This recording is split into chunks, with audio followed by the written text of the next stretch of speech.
پھینک دی اور پھر اوپر مٹی ڈال دی. اپنی طرف سے بڑا مطمئن ہے اوکے ڈن بہت چنگا کام کیتا ہے. میں آہستہ آہستہ دوا کا اثر ختم ہوا. بھائی بھابھی اور والدہ اٹھے. میں نے کہا کلثوم نہیں نظر آ رہی وارث, کلثوم کہاں ہے؟ آگے سے اتنا کوئی گندا آدمی ہے جواب کیا دے رہا ہے, بھاگ گئی ہوگی کسی یار کے ساتھ. بھائی اور بھابھی کہتے ہیں کیا مطلب ہے بھاگ گئی ہوگی کس کے ساتھ, کیا باتیں کر رہے ہو؟ آگے سے کہتا مجھے نہیں پتا کس کے ساتھ, کیا نام ہے اس کے یار کا, دفعہ ہو گئی ہے یار کے ساتھ. اور پھر اس کے بعد اپنے روٹین میں باہر چلا جاتا ہے. اب بھائی بھابھی کو پتا تھا کہ بدتمیز آدمی ہے, مزید پوچھا تو آگے سے بد کلامی کرے گا, وہ خاموش ہو جاتے. 1 2 3 دن گزرے. جہاں جس نے دبائی تھی وہاں سے اسمیل آنے لگی. بدبو آنے پر وارث جو ہے اس کو کھڑ کی, اس کو تو پتا تھا کہ کیا معاملہ ہے. وارث نے کہا ایسا نہ ہو یہ اسمیل بڑھتی جائے. اسمیل بڑھتی گئی, کسی نہ کسی کو شک ہوگا, گھڑا کھودیں گے نیچے سے نکل آئے گی کلثوم کی. میں تو پکڑا گیا. اب یہاں پر یہ کیا کرتا ہے, حال یہ نکالتا ہے پھر سے ایک مرتبہ بھائی بھابھی اور والدہ کو نشے والی دوائی کھلاتا ہے, اور نشے والی دوائی کھلانے کے بعد اسی گڑھے کو کھودتا ہے, لاش کو باہر نکالتا ہے. گھر میں ایک روٹیاں بنانے والا تندور موجود ہے صحن کے سائڈ پر. اس تندور میں کو پھینکا, لکڑیاں ڈالی, بھوسا ڈالا, آگ لگائی, خوب جلایا. جب راکھ بن گئی تو اس راکھ کو اکٹھا کیا اور نہر میں جا کے بہایا. جو ہڈیاں پیچھے بچ گئیں جو نہیں جل رہی تھیں ان کو اٹھایا اور جا کر قریبی قبرستان میں زمین میں دبا کے آ گیا. اب بڑا سیٹسفائیڈ, مطمئن, لو کر لے میرا جو کرنا ہے. کسی کا باپ بھی نہیں سمجھ سکتا کہ میں نے کیا ہے, میں تو ہوں ہی بہت genius. Over acting, over confidence.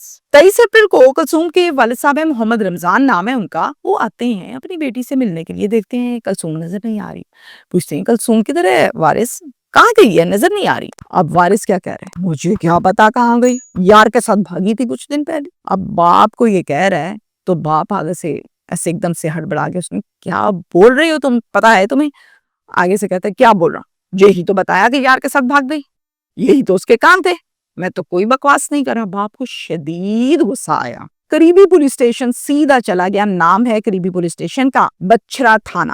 بچھرا تھانے میں جا کے ایسے چک بتاتے ہیں ساری کی ساری بات, اور پھر 23 اپریل کو ایک مقدمہ درج کر لیا جاتا ہے اغوا کا, اور اس میں جو مدعی بنتے ہیں وہ والد صاحب بنتے ہیں, اور یہ پرچہ نامعلوم درج کیا جاتا ہے. پولیس نے شوہر کو بلایا تھانے. جیسے ہی آگے بیٹھا پولیس کہتی ہے ہاں جی کدھر ہے بھائی بیوی تمہاری؟ مجھے تو نہیں پتا کدھر ہے میری بیوی, مجھے کیا پتا کدھر ہے, مجھے پتا ہوتا تو پھر میں بتا نہ دیتا آپ کو. اس نے فول ڈرامہ پولیس کے آگے بھی کیا.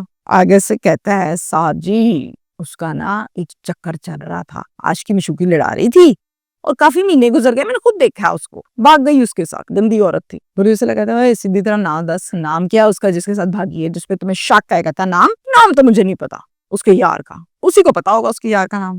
اب آپ کو میں یہاں پر بتاؤں کلثوم کے پاس موبائل نہیں تھا, وہ موبائل یوزر نہیں تھی. جس جگہ پر یہ معاملہ وقوع ہوا وہاں پر کیمرہ بھی کوئی نہیں لگا ہوا کہ CCTV فوٹیج حاصل کر لی جائے اور معاملہ جو ہے اس کو فوراً سے ٹریس کیا جائے, مشکل کام ہے. اب جناب آپ کو بتاؤں کہ پتہ نہ چل سکا کہ بنی تو بنی کیا, گئی تو گئی کہاں. یہاں تک ہے کلثوم کے کیس کی کہانی. اب آگے چلتے ہیں. یہ 2 بھائی ہیں, میں نے آپ کو بتایا, ایک پرویز ہے اور ایک وارث ہے. اب ان دونوں بھائیوں کی وراثت میں ایک دکان آتی ہے اور اس دکان کو اکیلا وارث ہڑپ کرنے کے چکر میں ہے. مالک میں ہی کھا جاؤں.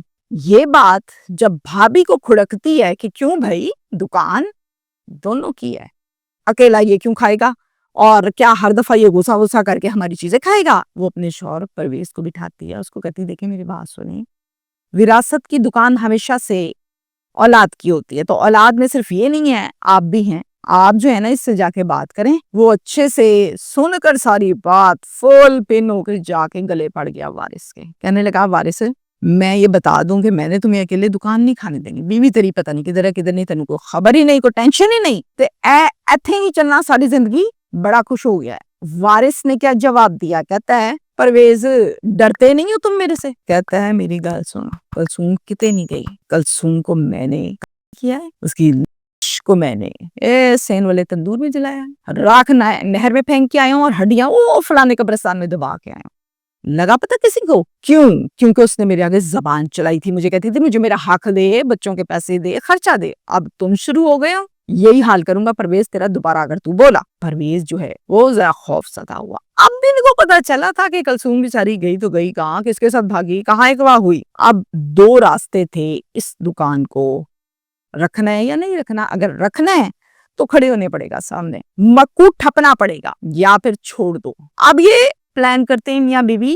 اب اس پلان میں 3 لوگ ہیں، میاں بیوی ایک تو، اور تیسرا جو ہے وہ پرویز کا ایک دوست ہے، اس کا نام ہے حق نواز۔ 3 کردار ہیں۔ 3 نومبر کی رات کو تینوں مل کر اسے قابو کرتے ہیں جب یہ گہری نیند سویا ہوا تھا، اور وار پہ وار کر کے تیز دھار آلے سے اس کو مار دیتے ہیں۔ اس کو بوری میں ڈالتے ہیں، بوری کا منہ پر سے باندھا، اور پھر اسی رات تھوڑے مزید ٹائم کے بعد اس بوری کو لیا اور پاس میں جو ان کے نہر ہے، نام ہے نہر کا قائد آباد مہاجر برانچ نہر، وہاں پر جا کر بوری بند کو بہا دیا، پھینک دیا، ہاتھ جھاڑے، تینوں گھر آ گئے۔ صبح ہو گئی، اگلا دن چڑھ گیا۔ ایک راہگیر نے دیکھا کہ ایک بوری ہے وہ پانی کے اوپر بڑی تیر رہی ہے، لوگ بڑے تیز ہو گئے۔ اس نے کہا کوئی کام خراب لگتا ہے مجھے۔ 15 پر کال کی اور پھر وہاں پر دستی نفری پہنچی، اور یہ نفری تھی بچڑا تھانے کی۔ آ کر دیکھا واقعی بوری موجود ہے، بوری کو لیا، سب سے پہلے شناخت کی اور گھر پر اس کی اطلاع دی۔ اس کے بعد اس کو ہسپتال شفٹ کیا گیا تاکہ اس کا پوسٹ مارٹم کروایا جائے۔ اب میں آپ کو یہاں پر بتاؤں کہ جو والدہ صاحبہ ہے نا اس کی، انار بی بی، وہ مدعیہ بنی اپنے بیٹے کے مقدمے میں، کیس میں، اور اس میں ملزم کس کو بنایا گیا، یہ بڑے حیران کن بات ہے۔ ملزم اس میں بنایا گیا کلثوم کے والد صاحب محمد رمضان کو، اور اس کے بھائی کو جس کا نام ہے محمد اکرام، اور 2 کو نامعلوم میں رکھا گیا۔ ان کو یہ لگتا تھا کہ اس کی بیٹی گم گئی ہے، مل نہیں رہی ہے، تو اس نے غصے میں آ کے قتل کر دیا جی بیٹے کو، جبکہ ایسا تھا نہیں۔ پولیس نے اس کیس کا ظاہر ہے تفتیش جب کی شروع، تو ہر پہلو سے پوچھ گچھ، سوال، معاملات، تو اس تفتیش میں پولیس کا یہ کہنا ہے کہ محمد رمضان اور محمد اکرام باپ اور بھائی دونوں کے دونوں بے گناہ ثابت ہوئے۔ ان پر کوئی ایسی چیز نہیں تھی، کوئی ایسا ثبوت نہیں تھا جو ان کے خلاف جا رہا ہو۔ اٹ مینس کہ یہ بے گناہ ہے، سائڈ پہ کر دیا۔ اب اس کیس کو پھر سے پولیس نے ری انویسٹیگیٹ کیا، تو جناب پتا چلا کہ ملزم کون ہے۔ پرویز سگا بھائی، بیوی یاسمین اور پرویز کا دوست حق نواز، تینوں ملزم ڈکلیئر ہوئے اور باقاعدہ گرفتار ہوئے۔ تفتیش ہوئی، اقبال جرم ہوا۔ تفتیش کے دوران بتاتے ہیں کہ وارث نے اپنی بیوی کلثوم کو قتل کر کے اس کو گھر کے اندر پہلے دبایا، پھر اس کے بعد اسمیل آنے لگی، نکالا، پھر تندور لگا اس میں جلایا، جلانے کے بعد راکھ اکٹھی کی، نہر میں بہایا، ہڈیاں قبرستان میں اس نے ڈالی۔ پولیس نے تم لوگوں کو کیسے پتا؟ کہتے اس نے خود ہی تو ہمیں بتایا تھا کہ کلثوم نے بھی میرے سے حق مانگا تھا، بچوں کا خرچہ مانگتی تھی، تم لوگ اب میرے سے زبان چلانے لگ گئی ہو میرے آگے، اور بڑی اونچی تم لوگ کی وجہ، تم لوگوں کو بھی میں نے مار دینا ہے۔ پھر ہم خوف زدہ ہو گئے، یہ پرویز بتا رہا ہے اس کا سکا بھائی۔ میں نے کہا یہ نہ ہو گیا ہمارا بھی یہ حال کرے، اور اس کو تو کوئی پکڑتا بھی نہیں ہے کیونکہ اس کیس میں کچھ بھی نہیں ہوا تھا، تو میں خوف زدہ ہو گیا۔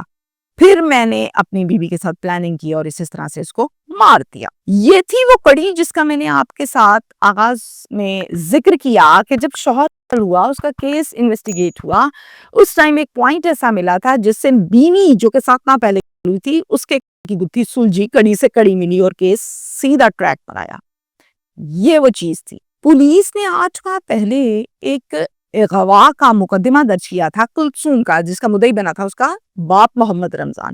اسی مقدمے میں 302 کو آزاد کر دیا گیا، مینز کے ایڈ کر دیا گیا۔ یہ کیس ہو گیا کلیئر، ملزم پکڑا گیا، معاملات سارے آپ کے سامنے۔ میں نے ہزاروں میسج دیے، نشے پہ نشہ نہ کرو، نشہ نہ کرو، لوگ نہیں باز آتے بھائی۔ اب میں یہاں پر اس کیس میں جو میسج دینا چاہوں گی وہ صرف اور صرف بیہیویئر پر ہے۔ ویسے تو ہم اگر بات کریں گھنٹوں تو بیہیویئر پہ بات ہو سکتی ہے، اور بہت کچھ ایسا ہے جو بتانا چاہیے، لیکن قصہ مختصر میسج تہمینہ شیخ کا یہ ہے: اگر کوئی بھی شخص نشے کی وجہ سے آؤٹ آف سینسز ہو کے، اوور کانفیڈنس کا شکار ہو کے، پیسے کے زور پر، طاقت کے زور پر، سورسز کے زور پر کسی کو بھی قتل کرتا ہے، ناجائز کرتا ہے، ظلم کرتا ہے کہ میرا کسی نے کیا کھا لینا ہے، ایسا نہیں ہوتا۔